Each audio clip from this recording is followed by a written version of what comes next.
Maintenant, écoutez, frères et sœurs en Christ, auditeurs, auditrices, écoutez.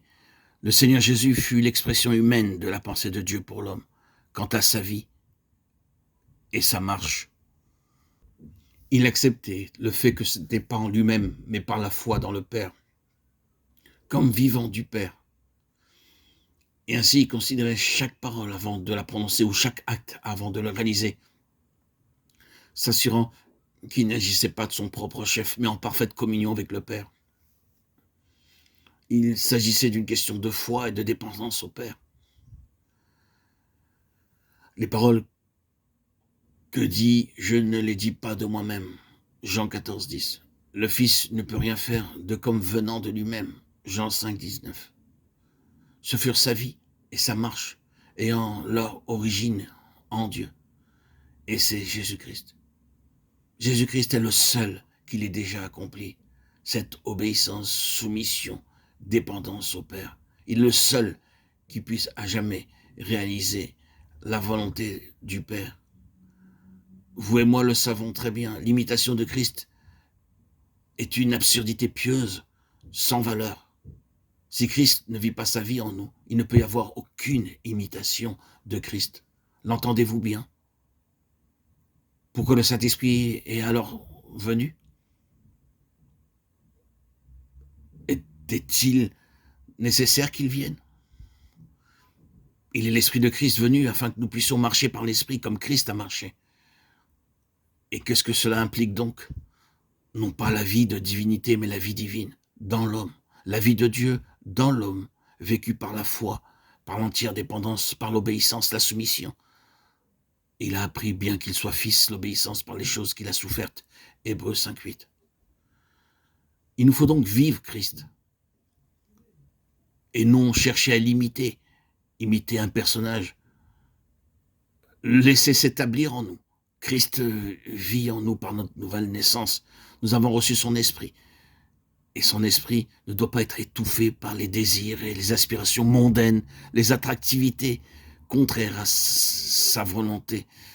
Toutes ces distractions venant du diable, du père des mensonges, du Dieu de ce monde, nous empêchent de nous établir en Christ, de laisser s'épanouir, vivre cet esprit de Dieu. Nous l'étouffons par nos aspirations extérieures au vouloir et à la bonne volonté de Dieu. Pensez à ceci concernant le Seigneur Jésus-Christ, Dieu manifesté dans la chair. Le Saint-Esprit est venu afin que vous et moi, frères et sœurs en Christ, mes chers amis, auditeurs, auditrices, tous ceux qui se confient au Seigneur, puissions enfin apprendre comment vivre et marcher comme le Seigneur a vécu et marché. Formulons-le autrement et de manière plus précise en disant que le Saint-Esprit est venu afin que le Seigneur Jésus puisse vivre sa vie et effectuer sa marche en nous. C'est ce que l'on veut dire par être rendu conforme à l'image du Fils de Dieu. En cela réside le socle, la base, la fondation pour tout enfant de Dieu. C'est être amené sur son fondement et par le Saint-Esprit, être conduit à vivre et marcher comme lui-même a marché et vécu. Il s'agit d'une chose progressive qui sera achevée dans la parfaite conformité de Christ. C'est la raison pour laquelle il est venu et il a vécu afin que Dieu puisse avoir un homme qui vivait et marchait selon sa propre pensée et qu'ayant obtenu cet homme comme le grand modèle, il puisse envoyer l'Esprit de Christ, l'Esprit de Jésus. L'Esprit de Dieu a porté cette marche et cette vie de Christ en nous et nous apprendre par l'Esprit à marcher comme il a lui-même marché. Tout est Christ, car sans moi vous ne pouvez rien faire. Jean 15, 5. En dehors de lui, c'est une chose impossible. Mais si Christ est au centre même, cela devient possible. Et c'est l'Église des premiers-nés. Il s'agit de Christ en tant que réalité intérieure, vivante, une connaissance directe, personnelle de lui-même, d'une manière intérieure. Une véritable relation entre nous, frères et sœurs en Christ, et le Seigneur. C'est un cœur à cœur. C'est un dialogue. C'est une vie féconde. Il nous serait à tous utile de bénéficier d'un rappel sur la nature de notre vie et sur ce que Dieu cherche à obtenir.